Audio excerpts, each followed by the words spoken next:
Hey guys, so today is March 23rd, and we are picking back up in the programming series here. Now, my friend and I have had a rather long discussion about how we want to continue and proceed moving forward.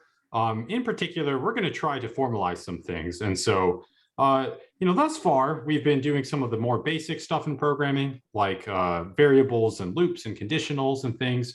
And as we move into some of the more advanced topics, and especially as we're trying to kind of get things scaffolded, set up for the real world, we're going to try to pick up the pace a little bit. So of course, this is going to be good because it means that my friend can get a job faster, hopefully, and also that we can just finish things more rapidly in general. So we spent a lot of time discussing some ideas that will go into this, and of some of the things we settled on, well, we are going to try to go through a curriculum more formally.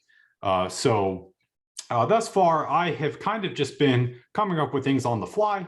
I'm trying to make good example problems as we go, but we've decided here to try to make things a little bit more formal, and that's going to involve several things. In particular here, I'm going to be making a plan here for us getting things done in the README. Let me see, let me hide the meeting controls there. Okay, that's better.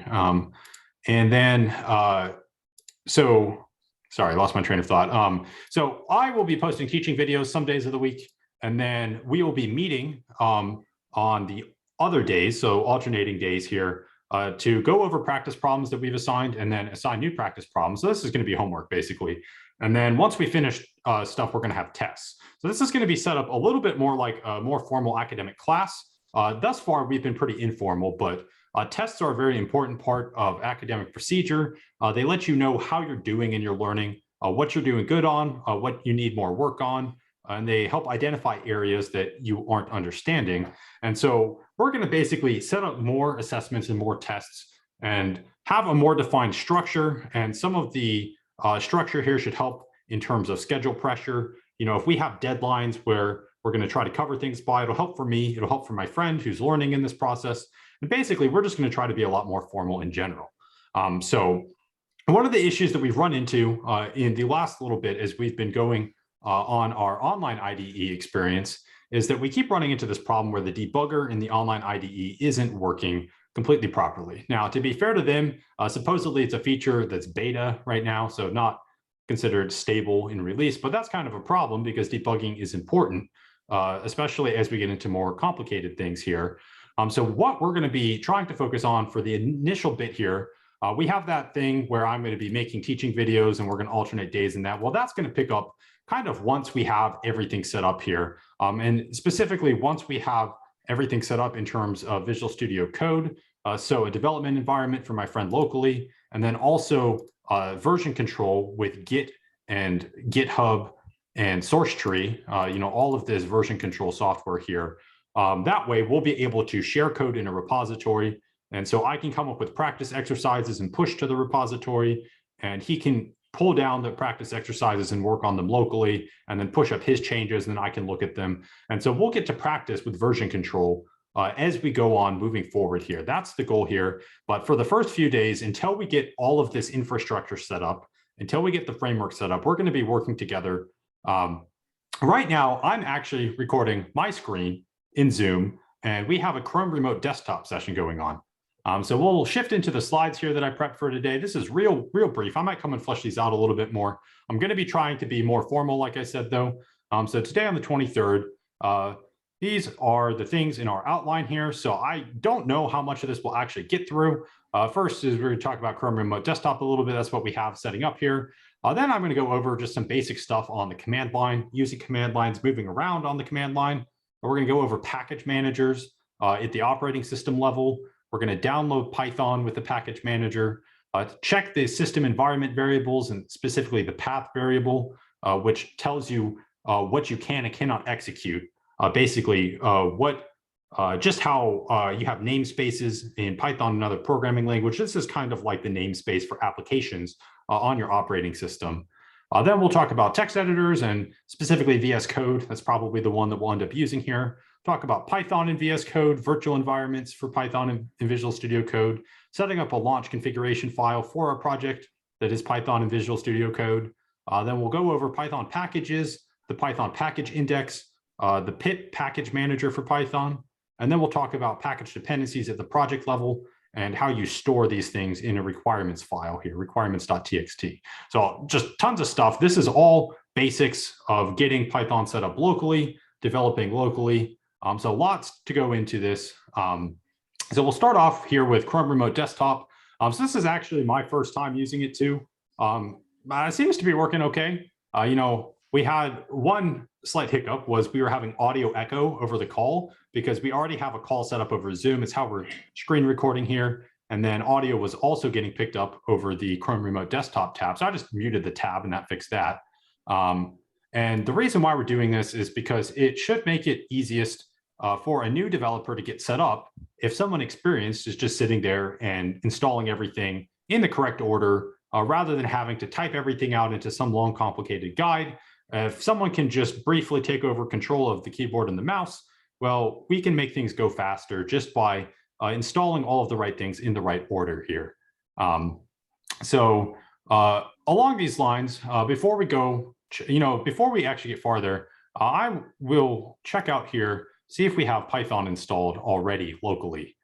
So I was actually planning on having us install it with a package manager because that is very much the software engineering sort of way to install things. So packages, Python. So looks like you already have 2 versions of Python installed. Now, are you okay uninstalling these? Just for the sake of us going through this tutorial here. If we do it my way is the way I'm most familiar with, and then I know things will be set up correctly that way. So we'll go ahead and I'm actually quite hoping that we don't have to restart your computer in this. That would be unfortunate. But if we do, we do. So it looks like you have Python version 3.10.2, and then an earlier Python version looks like 3.6. So I'll just briefly ramble here while we're waiting for the installation to go. So all programming languages have versions. Their programming languages are a form of software themselves. Now, Python in particular, you may have heard of Python 2 and Python 3. So Python had significant breaking changes between version 2 and version 3 of Python. And so the most current version of Python, at time of speaking, in 2022 is Python 3. Basically, you can't run Python 3 code in Python 2. It just doesn't work. So not portability between these 2 versions, but Python 3 code in general, you can run older code from Python 3. So like code from like Python 3.1 point something. Well, we're in 3.10 now, but code from 3.1 will run in 3.10. So it's backwards compatible within version 3 of Python. And so you can have multiple versions installed at the same time, like you see here. We'll get into this more when we talk about virtual environments, but it's actually a very, very significant issue in software development because if your project is developed in a specific version of Python, but whoever downloads your project has a later version of Python and they try to run your project with that, well, what happens if something breaks because of that, right? So matching Python version to the version of whatever your project is in is actually quite important. So for that purpose, Python lets you set up what we are going to call virtual environments, which is basically you put everything in a box. It's in its own container. All of the stuff that you need for your application will be contained in this container for your application. And it's going to ignore any other Python stuff that you have on your system. So each application has its own box that has everything in it. And so in some ways, this is kind of inefficient because if your application uses a package and another application uses the same package, even if it's the exact same package, exact same version, each one of them will have their own copy of it because it will be in the box for each one. Does that make sense? So we do try to like scope limit things, sandbox things, so that you don't get interference. And that's what we're going to do here as well. So we're going to get rid of all the Python versions for now. And just so that we're starting from a clean slate. So this one was actually 32-bit version here. We're not going to worry about the difference for now. It doesn't really matter too much for our purposes. So Right. Now, just continuing to ramble as we go on here, installing programming languages and text editor support for programming languages and libraries for them. This is a pretty huge headache, as you'll come to see. It's one of the least pleasant parts of being a software developer is you have to manage your configuration, your programming, like the languages you have installed and what versions of everything, and managing packages. I mean, we have better tools for it now than in the dark days, but it's still kind of unpleasant because it's easy for things to get messed up. And if you ever have to go track down like a package reference that's not correct or something that's causing errors in your project, is really annoying. My team at work, we have a back-end project and a front-end project, which we'll get to eventually when we talk about web stuff, but we have packages in both places, and updating the package dependencies and stuff is probably one of the most bug-prone steps that you'll be involved in.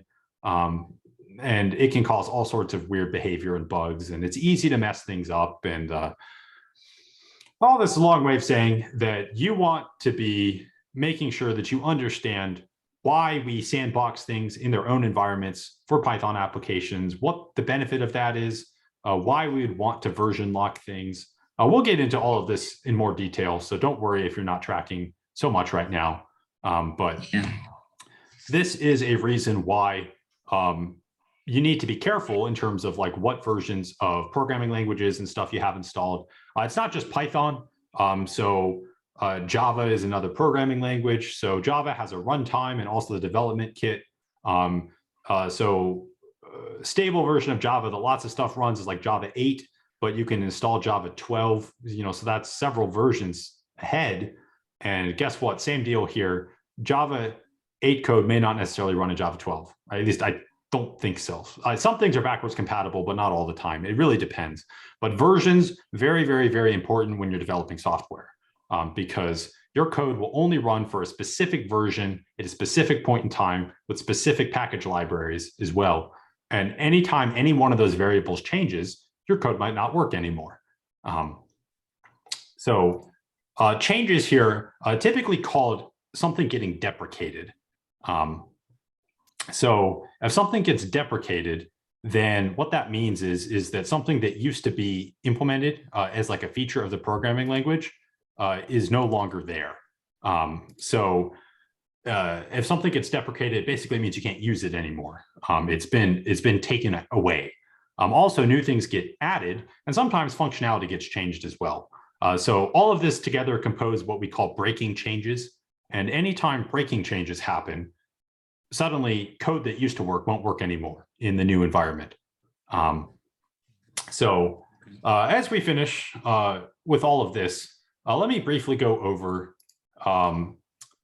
let's see. Yeah, let me briefly go over command line stuff. So right now we were uninstalling old versions of Python. And what we're going to do in just a sec here is, actually I can look at the slides on your computer as well. Maybe. I mean, hopefully things haven't crashed here. You still hear me, right? Yeah, I can hear you. Okay, yeah, there we go. There we finished. I guess it's just being kind of slow. Yeah, we can look at the slides on yours. All right, so that was us finishing to uninstall. So before we go farther, I'm going to open a command prompt on your computer. So programmers and command lines, well, I guess we can go ahead and open a PowerShell here. See if you are an admin on your account. It looks like it, or maybe.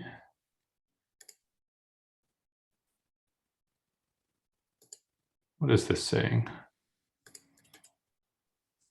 Well, right now it's not saying anything, but you have security prompt that should be popping up being like, well. Do you see it? Yeah, I think there may be some latency here from. It actually shows me a screen asking me to okay the launch of the app. So like, I don't know how to explain it. It shows a security window asking me whether I want to. It doesn't seem to me like I can control your window anymore. Okay. Oh man, that's. Can you control it now? It looks like you can. I mean, you're going to want to go back to where we are.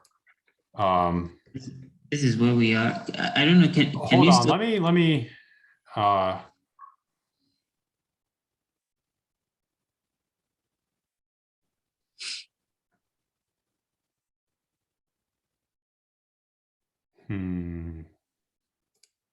Technical difficulties. See, it says I'm in insert mode right now. I don't know precisely what that is. What I want to do is be able to send. See, stuff I do is not getting sent.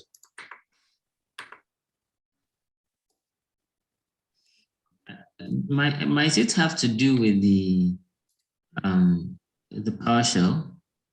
No. Let me see if I can. It looks like you're moving the mouse now. So yeah. PowerShell. Well, it still doesn't seem like it's moving to me. Okay. Well, I can see it now I moving am. here. Okay, it's moving here. Is PowerShell maximized for you? Not yet. No. So is it just a PowerShell thing? Maybe it's just a PowerShell thing.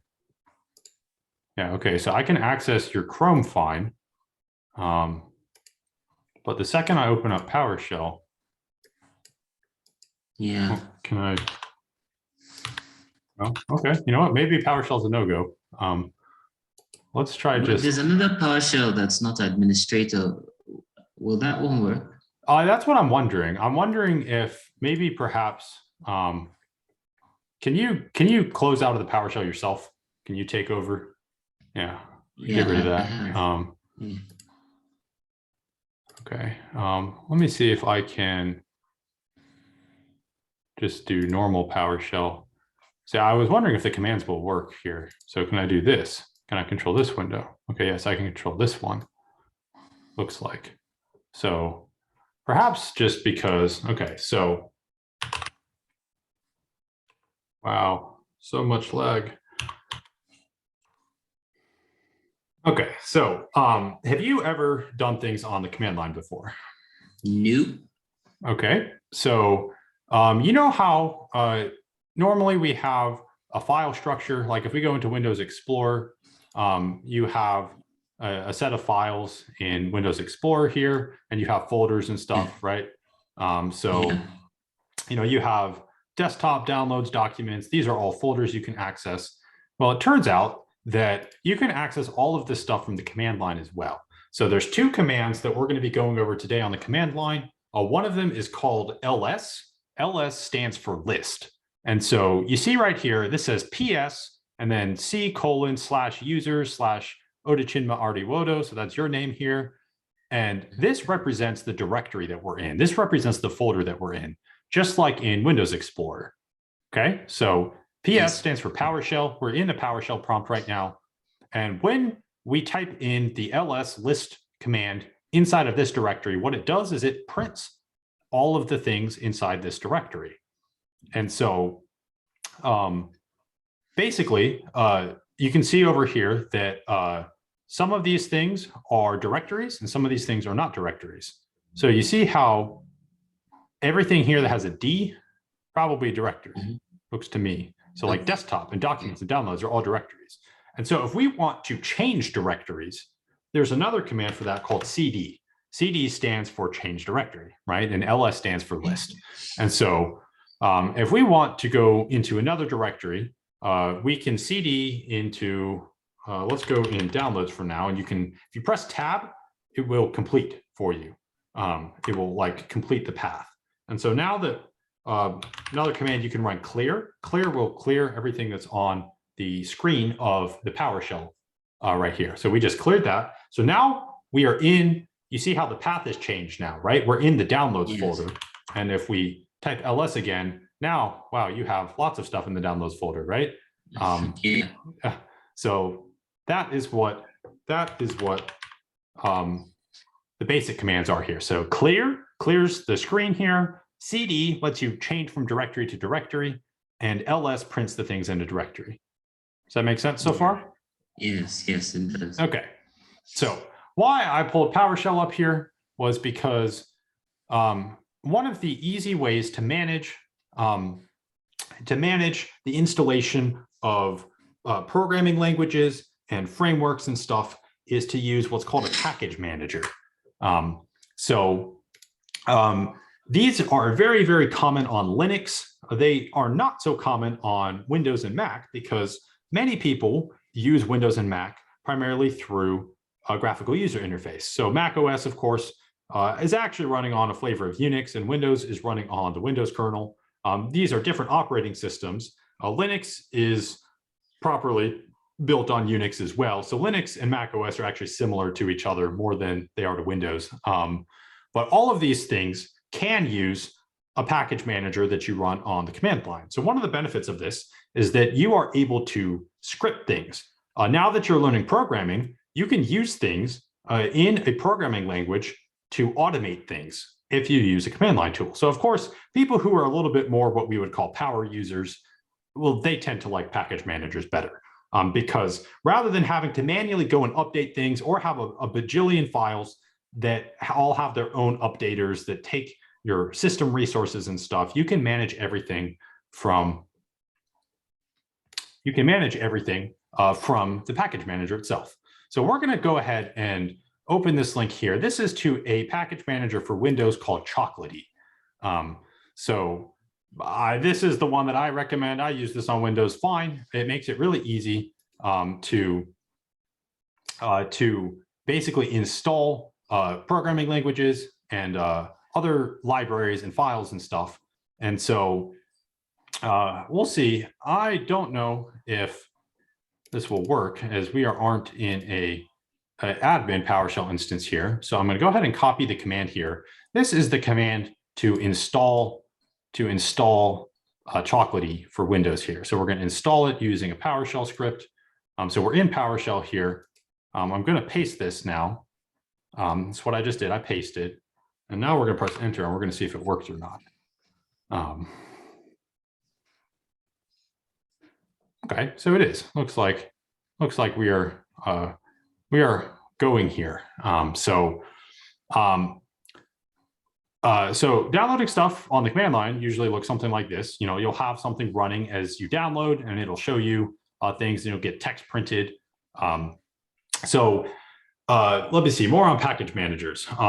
Something very useful that package managers let you do is they let you download and update all of your software all at once. Please run from an elevated prompt. Okay, so looks like this is something that we are going to need to run in an admin prompt. So, okay. So if we go ahead and close out of this, you can take over the keyboard and stuff again. Go ahead and open an admin version of PowerShell, and then using this command, the command here, you can copy paste this into the admin PowerShell and try running it from the admin PowerShell instance. Does everything I just said make sense? Yes.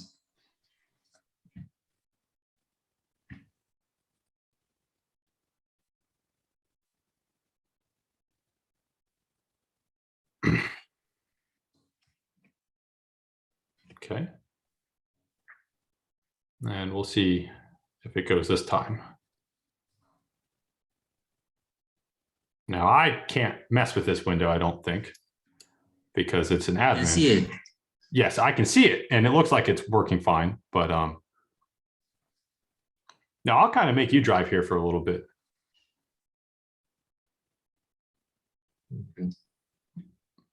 Okay. So you see that warning up there? It says warning. It's very likely that you will need to close and reopen your shell before you can use Choco. Right? Choco is just the abbreviation. It's the command name here. Sorry,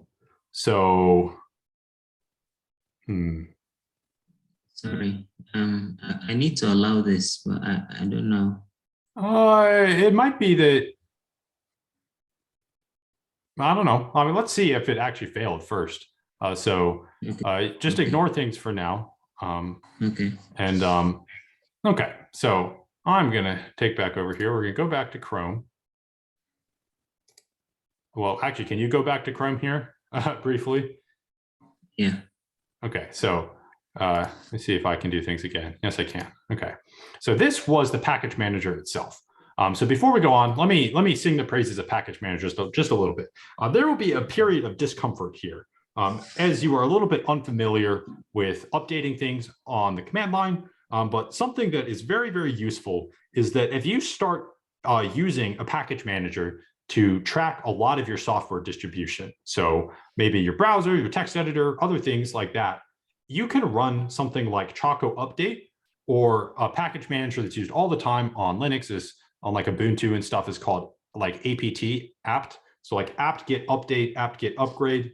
You'll run these commands and then it will automatically download and patch all of the software that you have on your system. And so it's very convenient for keeping things up to date security wise. And also, it's quick. So I won't absolutely force you to do this, but one of the benefits of downloading, especially programming languages with a package manager, is when you have a setup script, it will make sure that all of the environment variables for your system are set up properly. And I will explain exactly what that means in just a second here. So the next thing that we're going to do is we're going to install Python using the package manager here, like this.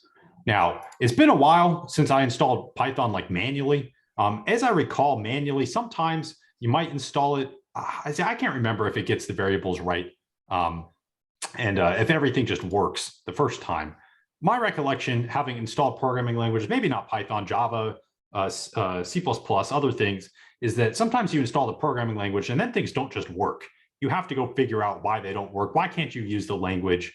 And I haven't had that problem since I've done this. Okay, so now we've installed Chocolatey. Now, you remember that warning that we got? We got a warning that said you might need to restart your shell before the command will be recognized, right? This is what I say right here. So a common gotcha that can cause issues when you're in a shell. So that's what PowerShell is. That's what a command prompt is. You'll hear them called shells and terminals. These are things where you're interacting with your operating system on the command line. So a shell reads these things called environment variables. So when your operating system is running, you know how functions have scope. We've talked about function scope in programming, right? Yes, we have. So think in an analogous way that an operating system, when you're running like Windows or Mac OS or Linux, an operating system has a set of variables and stuff it can access too. Sort of. I mean, we're being very hand wavy, but that's basically what it's like. And so one of the environment variables is this one here, capital PATH, path. And what your path is it represents all of the things that you can execute. So for you to be able to run a command on the command line, that command has to, quote unquote, be on your path. And what that means is this is the set of things that your operating system knows I can run this. If a user types this on the command line and presses enter, I know what this thing is. I know what code I need to run when this command gets called. That's what it means for it to be on your path. And so the path environment variable is a set of file locations separated by semicolons, I think. I'm pretty sure it's semicolons. So you have a set of file locations. So it would be like /user / your username / some other directory until you get to an executable file if you're on Windows. And what these things represent is these are the programs that your operating system knows how to run. And so for our purposes here, installing a programming language like Python, well, we want to be able to run Python. That needs to be an application that we can execute so that we can tell the system, hey, I want to run Python and I want to do this thing, or I want to do that thing. Or I want to run a script with Python. Well, the operating system needs to know, oh, I know what Python is. And so to do that, Python needs to be on your path. That is the jargon used here. Python needs to be on your path. Okay, so here is the command in Chocolatey to download Python. But why I was pulling this slide back up here was we're going to have to actually reopen our shell here. So if you go back to your admin command prompt and you try to run the Choco command, in fact, we can even do it here. If you go to the Chocolatey page and you try to run like Choco install Python, I kind of doubt it will work. Okay. So you haven't closed out of this one, right? This is still the same shell that we installed Yes. Chocolatey in, right? Yes. Okay, so go back to Chrome and then go to the tab. I think it's the second tab for installing Python 3. Okay, and then you see that command. So you copy that, and let's try it here in our. Okay, so it's probably going to tell us we can't find Choco. Well, okay, well, never mind. Sometimes it's smart. It depends. Sometimes it will dynamically reload the environment variables. But you see, this is all you have to do. You know how when you install software with something called an installer, you know how like you download a file that's like .exe or .msi, and then you have to like go through a wizard and it has like steps and stuff. This is the programmer version of that, basically. This might not mean a lot to you, but it shows you all of the dependencies it's downloading right now. So we're downloading Python version 3.11. This is the most recent Python version. It's downloading some of the redistributable packages that are dependencies for it. It's setting up some extensions and stuff for Chocolatey. See, it shows you everything it's doing, right? Now, a lot of people aren't going to care about this information whatsoever, right? And even for me, look, I'm a programmer. I've done stuff in Python. This doesn't mean very much to me either, right? But it's kind of cool that it is there. Okay, so it says this package wants to run this thing. Note, if you don't run the script, the installation will fail. To confirm automatically, next time use -y or consider Choco feature enable -n allow global confirmation. Okay, so what we are going to do is, you see how if you see those letters that have brackets around them, like the Y and yes, the A and all. So we're going to type capital A here. Well, actually, you should type capital A. We want to say yes to all of these things. So what it's going to be doing is, and then press enter.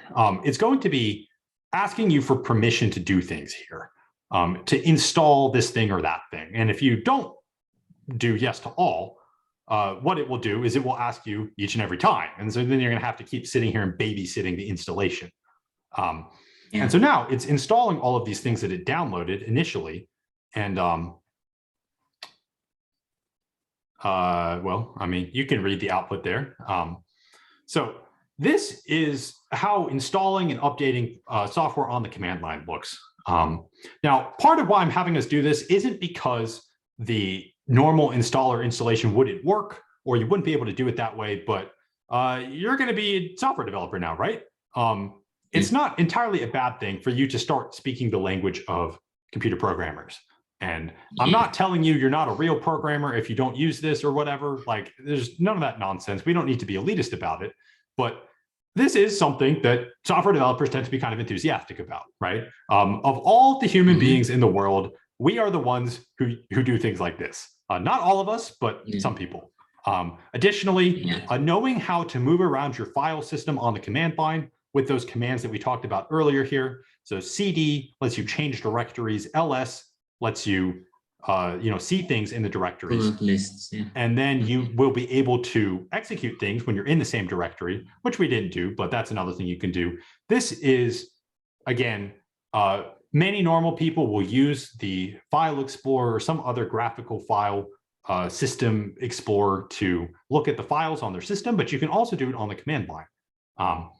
And so these are just tools for you to pick up because eventually you will probably need to do some things on the command line as a programmer. So when we get into version control systems like Git, GIT, Git has a command line version. Now, I will show you the command line version, and then we'll probably almost never use it again because you can use Git on the command line. It works fine. But there are some advantages to using a graphical program for it, such as it shows you all the differences between files completely automatically in a nice, pretty GUI. One of the nice things, though, about command line stuff is that you can actually use it in programming scripts. So-called shell scripts that run in your shell, you can basically write snippets of code that will execute certain commands in a certain order, right? And it's really, really powerful because it lets you automate things. So even things that you can access with a graphical user interface, it's very, very nice if they have a command line utility or a CLI is what they're called, command line interface, that lets you interact with the program on the command line, because suddenly then you can write scripts that do things with the program. Okay, so it's still going, you see. There's lots of files in Python, and you'll notice that it's downloading the 64-bit version here. That means that you are running a 64-bit version of the Windows operating system. We don't need to worry about that so much right now. In fact, I won't even go there. But basically, there's different kinds of computer architectures here. 64-bit systems are different than 32-bit systems.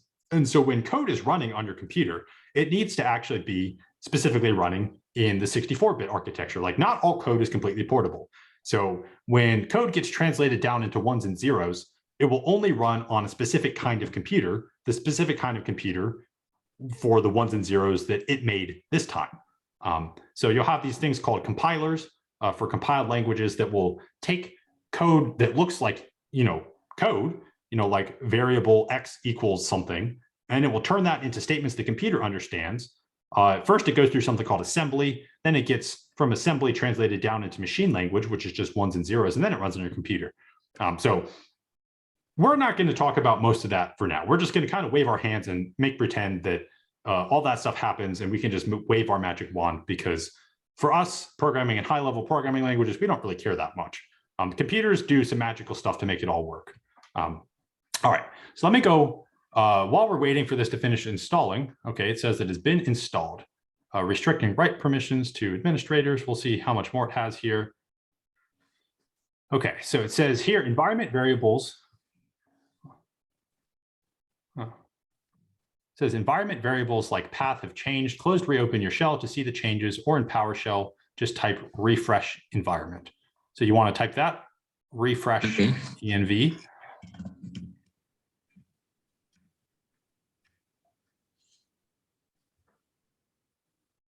Okay, and what that means is that we have printed, or we have now updated the path here. So type in Python 3 and then do -- version. So, and then space, space after Python 3. Okay.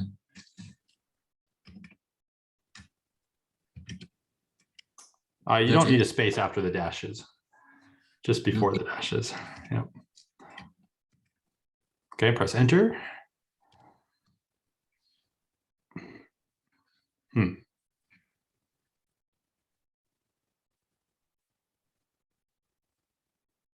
Well, interesting. Try doing the same thing, but just with Python rather than Python 3.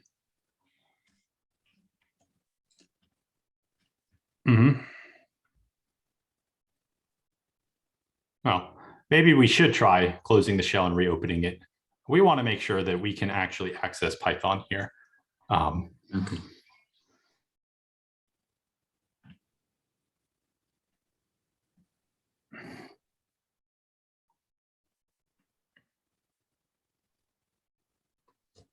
So try the same thing then.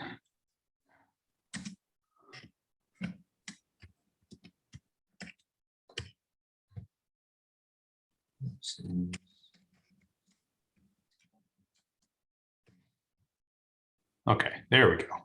So I guess the command here is Python. So not Python 3. I can't remember. It differs by which operating system you're using. So you see now, but we typed in Python and -- version, and now it returns something. It tells us that the Python version we're using is 3.11. Whatever that is, that release, right? Okay, so now it says we have Python accessible and specific to us. So if you can X out of the shell, I think we're good for now here. Specific to us, now we have Python installed, and it's on this thing called our path that represents the set of things that the operating system knows what they are. So you saw the second time we did it, the operating system knows what Python is now, right? So we give Python as the name of the application, and then we pass that. The thing on the command line there with the dashes is called a flag. It's called a command line flag. We give it the flag version, tells us, hey, I want to check the version of this. And so we do Python dash version. It spits us back a version of Python. That means that the operating system knows what Python is. It's on the path. It's something that it can execute. All right. So thus far, what we've done is we've talked about package managers at a high level. Right. I'm not going to force you to do this. This is something that I'm enthusiastic about as a software developer. Lots of people are. It's cool. It lets you automate things. Right. So this is kind of just gee whiz information for you. But installing it with Chocolatey like this means that it automatically sets up the environment variables for you, does some of the configuration. So I'm a big fan of package managers, especially for programming tools. I don't think it matters so much for like browsers and stuff, but programming tools specifically, I think package managers are great. So we downloaded Python with the package manager. It automatically set things up on our system, and now we see that we can access Python. So that's where we are right now. The next thing that we're going to do is look at VS Code some. So I think you might already have VS Code. We'll check here. Yes. So maybe actually I'll go to search here, and I do VS Code. Let's see. Yes, you do have Visual Studio Code. All right. So let me see, just briefly on text editors. So text editors are the things that we as software developers use to write our code in. You may also hear the word IDE. IDE is an acronym, stands for Integrated Development Environment.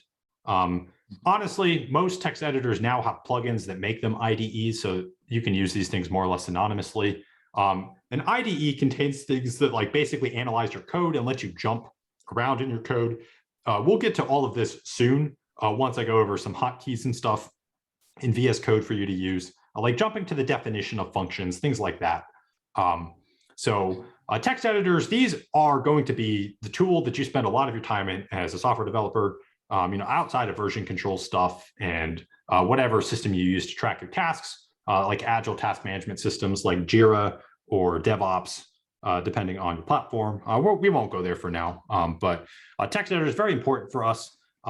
Now, Visual Studio Code is great because lots of people use it. And for that reason, it has really good plugins. Since there's like millions and millions and millions of people using it, some people have poured a lot of time into making the experience in it good. And it has a lot of good out-of-the-box defaults. So a lot of stuff just works pretty well. Like you don't have to configure stuff. It just works basically as soon as you install stuff. So I use VS Code professionally in my job. We use it for our front end stuff. We actually use Visual Studio for a lot of our back end stuff in C# because that's another Microsoft IDE specifically set up for C# stuff. But we use VS Code for our Angular project. Angular is a JavaScript front end. And I use VS Code anyway for myself when I do markdown stuff with markdown files. VS Code is a text editor. I think it's a pretty great one. In terms of text editors, you may have also heard of something called Sublime Text. It's another text editor. Sublime Text is also quite good. Of the text editors that are like text editors, you may have also heard of things like Vim and Emacs. Those are some of the power user command line, like Linux type text editors. There are people who would roast me for saying this, but I would avoid them. Things like VS Code, if you want to use Vim key bindings, you can. It has a plugin for that, but it's just way more user-friendly for like 99% of human beings that don't care that much about the other stuff. So I would stick with VS Code. As long as you don't have preferences, you can just take my word for it. VS Code is one of the best. Okay, so we have VS Code open now. Now, for us specifically, let's see what packages you have here, extensions. So, well, it looks like you already have the Python extension here. So, So Pylance gives you the IDE type features for Python specifically. And it looks like you installed all of these things. So, and I see this was looks like something relating to that project that you'd mentioned from before, right? The web scraper thing. Yeah. Looks familiar there. I didn't read too much about Scrapey, but it looks like it's a Python package for doing web scraping. So maybe we can go on your file system here, and looks like you already have some Python set up here. So for now, I'll just go into downloads, and maybe we'll just make a new folder in downloads here. So let's do, there's our slides that we were doing here. Let me just make a new folder. Got to click not on something specifically, new folder. Oh, looks like you have Visual Studio installed too. So we'll do just Python example. Okay, so we're going to make a new directory here. And then in VS Code over here, we can go to the Explorer here. Right now, so yeah, you're currently in the REPy. This is the zip file that they sent you for this application. For now, we'll just click on new file. So, well, that's not where we want to do it. Well, let's just. Can we just close it? Like, leave it completely. 1 second, I pressed the wrong thing. I was just gonna, we can go open that empty directory that we just made, right? So right now you're in this folder here, which contains all of the stuff from that example application that they sent you for web scraping. But now I just switched folders. So we just made that empty folder called Python-example. This is fine. So now we're in this folder. You see, we don't have any files. So we're going to go ahead and add a file here. And we can call it, or we can just call it test.py. Okay, so we're going to add a Python file, test.py, like this. And then we add the file, we double click on it. Now we're in test.py, right?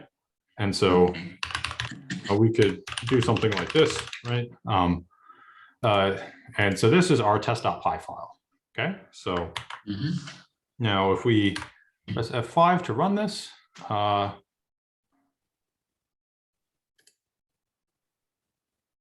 run and debug, create a launch JSON file.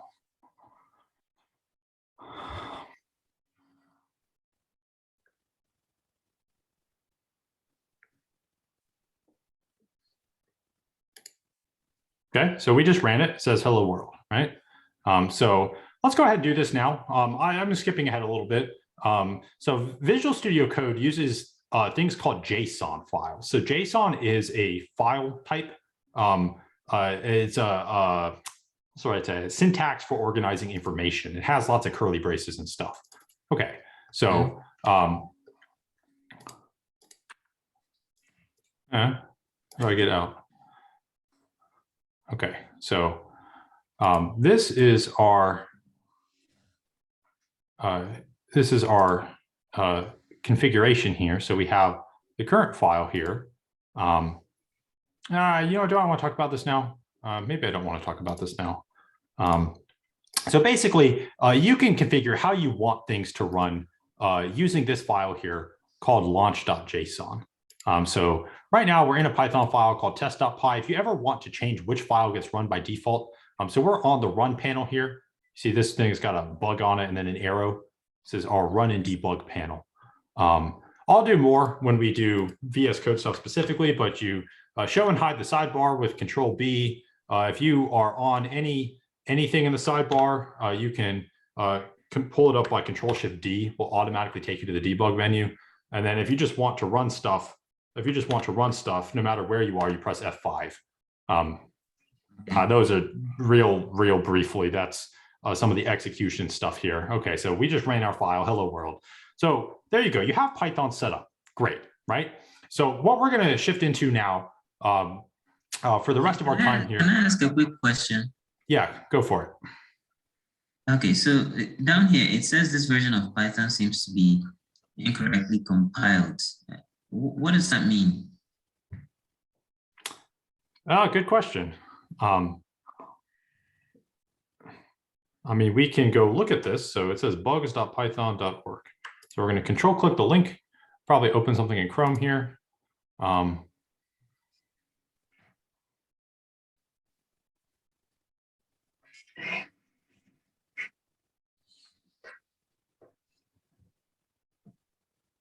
Oh,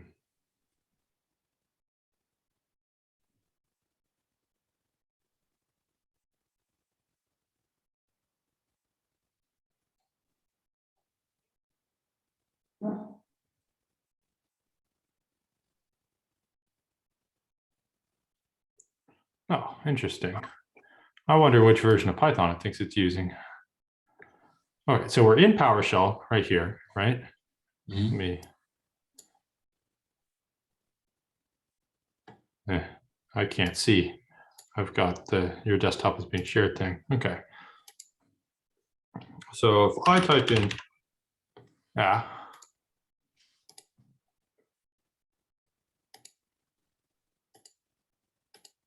I think I just nuked our connection. That's unfortunate. Oh, okay, okay. The window must have gotten cut off here. Yeah, you get another code now. All right, well, let's go back to the Chrome remote desktop thing. You want to send me another code? Yeah. Whoops. What's going on? Well, I can't say for sure. It's kind of weird that you're getting that. It looks like there's an open issue. I couldn't tell you why Python isn't, it says it's not compiled correctly. What I was going to check right here is which Python version it thinks it's pulling from. Is this the new Python that we just installed? Or maybe it's referencing a Python that is not the right one. So that's what I was going to check. Oh, excuse me. Let's see. I can't find my Zoom. My Zoom. Okay, I think it's right there. That's right. We were on different desktops, so. So where is it? Okay, right there. I suppose we wouldn't need to keep recording through this, but it's okay. So anyone who's watching will get to see how Chrome Remote Desktop works. Okay, so. Did you just send it to me? Yeah. Yes, I have. Okay, so Chrome Remote Desktop, you take in the code that your friend sends you, you put it in the connect to another computer thing, and it sits here and does its thing.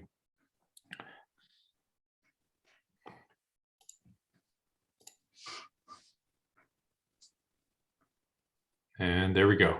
Okay, so we were looking at this issue here. So I was going to go back to VS Code before weird things happened.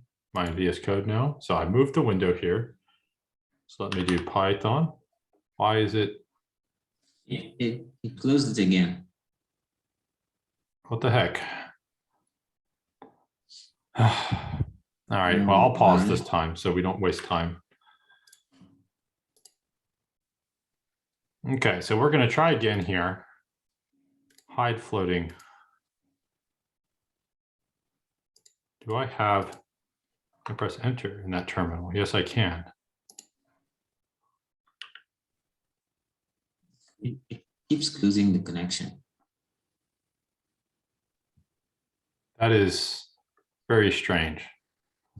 Huh. I just want to press the letter P. I wonder what the deal is.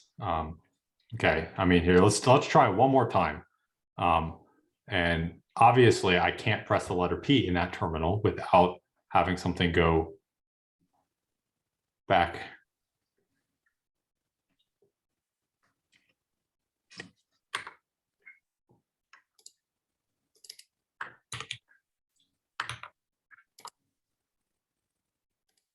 All right, very strange. Lovely technical difficulties. We'll probably get the hang of this if we do this more.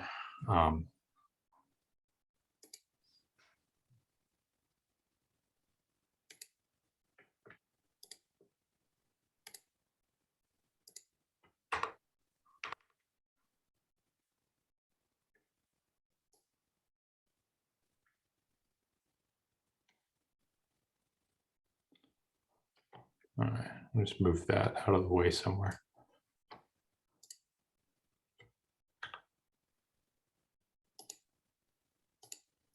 So why doesn't it let me type letters down there?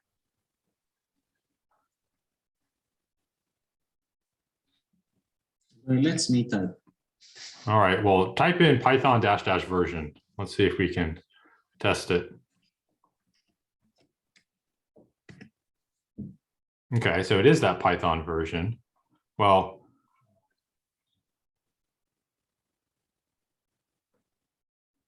internal generated file names are not absolute. Huh. Well, you know what? If we run into problems later, I guess we'll have to try reinstalling. But for the time being, let's not worry about that.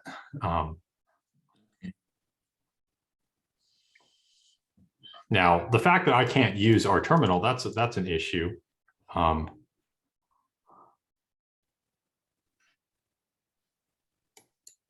Maybe it still treats that, it treats it like the Yeah, but the thing is, I can press enter in it. Weird. So it thinks that it's still capturing the keys in my Chrome, not your window. But if I'm here, no, something weird's happening with the keys. It's not just the terminal. It's anything. Okay, it's not letting you type there too. Okay. Yeah, yeah. What's going on there? That's weird. Very weird. But you were able to type before.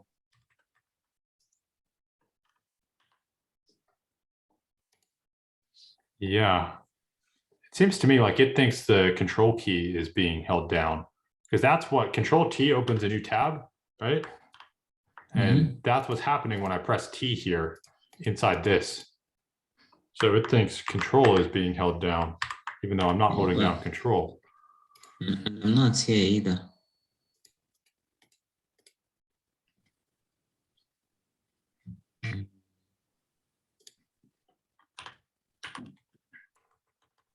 I can type it on my computer. So why can't I? We relaunch VSCode. Would that help? No, I don't think it's.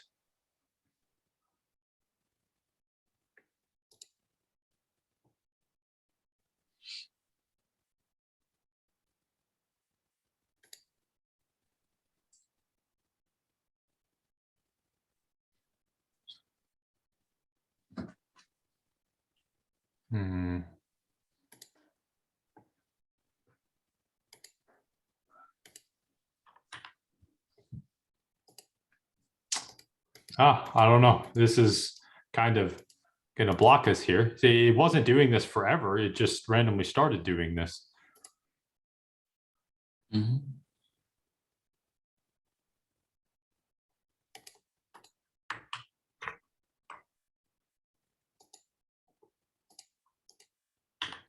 Well, let me go to Chrome and let me see in your Chrome, will it let me press the letter T? Nope. So it seems like my keyboard in general is not working, but my mouse is, and I can press the enter key. I can press the enter key on your, on stuff over here too. So, well, I mean, I tell you what, let me finish talking through stuff here. I guess I am still recording here. So let me finish talking through a couple more things, but let's figure this out before we next meet, because otherwise it's going to be kind of hard for us to keep going. What we've gone through so far is we have VS Code opened. We have the Python plugin installed for VS Code, which lets us use Python files. And you see also that in your Python file here, it is like highlighting things. This is called syntax highlighting, right? That's good. And if we were to press F12, which is what I just did there, we'll get into this later when we do hotkeys more formally, it takes us to the definition of that function. And so this probably doesn't mean too much to you here, but this is the definition in Python of the print function. Now I want to resize this window. Why aren't you letting me resize? Okay. Yeah, so this is the print function. You know, it's got some very interesting looking library functions there, but that's what happens when you jump to definition. Much more useful for your own functions. Now, of course, I can't type anything because of our lovely bug here, but so yeah, that's Python and Visual Studio Code. We will pick up next time we meet talking about virtual environments more. Specifically setting up a virtual environment for our project here in VS Code, and then setting up the launch configurations for VS Code as well. I think we'll cut for here. So we did make some good progress today. I know it was kind of slow because we were getting used to this Chrome Remote Desktop stuff and installing software and checking versions and stuff, but we'll keep slogging through this until we get to the point where you're running everything in Python locally here. So sound like a plan? Yeah. Okay, so that's where we'll cut today, and let's try to figure out that weird bug that's not letting me type. So we will pick up next time, continuing on with Python configuration of VS Code, specifically virtual environments.